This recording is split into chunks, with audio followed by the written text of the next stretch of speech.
So in this installment of Why the VA Sucks, and I'm not talking about the medical providers, because I found those to be pretty good across the board for the most part, but the VA, the big VA picture. So long story short, when I retired, it turns out the VA screwed up my disability compensation award, and it goes back more than a couple years, and I had to hire a lawyer because it had been more than a year, and you can only appeal a year out.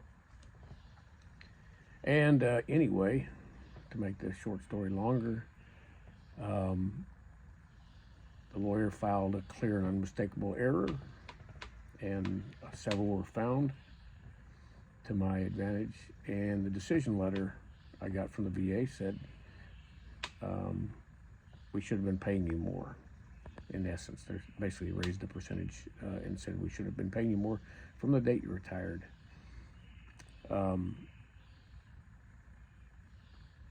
That was in August. I got the decision letter in August.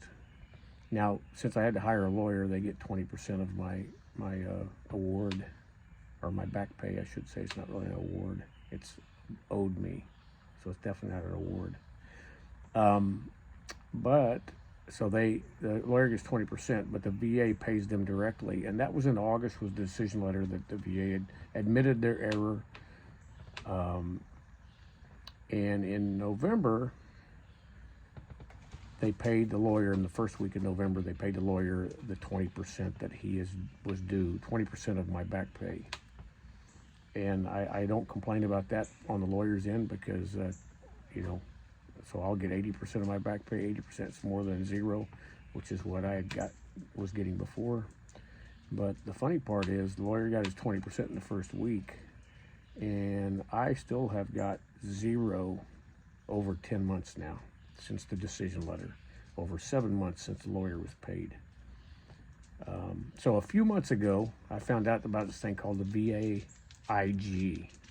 And those of us that have been in the military, the IG is a big deal. When you do an IG complaint, stuff happens. So it's also called the VA hotline. So I submitted I submitted a VA hotline complaint, if you will. And that's a third party, best I can tell, not directly associated with the VA, I don't know. I got a good feeling from them, and they seem to be doing good work, but short story, still getting longer. Once they take your information, they basically write it up in a draft kind of form and submit it to the VA to be looked at. And they did that, and they read it back to me, and I'll be honest with you, the lady I was dealing with, it was very articulate. She really captured it well, and I thought, okay, this is a good thing. At which point the VA came back, and with their reply, they said, well, the reason it's still open is because DFAS, because this goes back to my retirement pay, and DFAS was involved. DFAS hasn't submitted us their worksheet. I forget the name of that worksheet, which was total BS.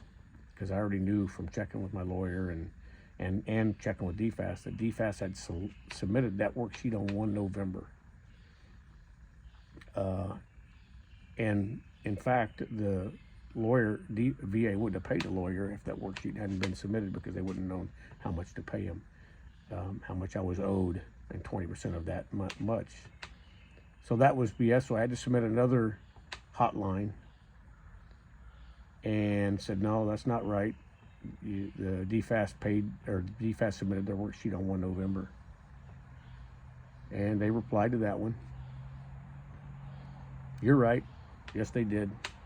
And they updated my case accordingly. And they said, now you'll just have to wait your place in line.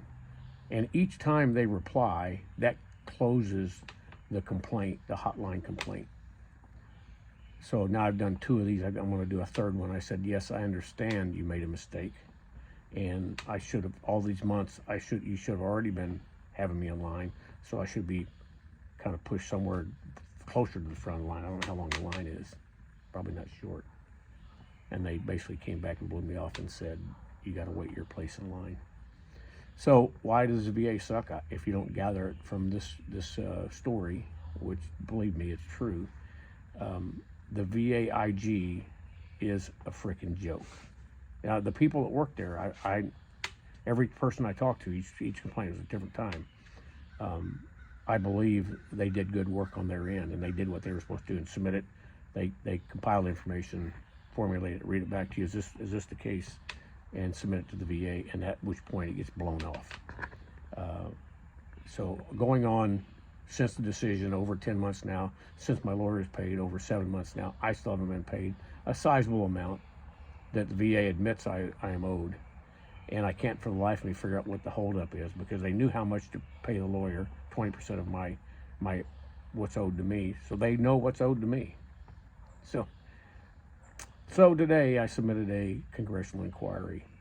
Do I have high aspirations? Nope, I do not. For various reasons. One, because the VA is involved, and I won't go into the other. But so that's my story, and I'm sticking to it. I hope you have better luck with your VA engagements.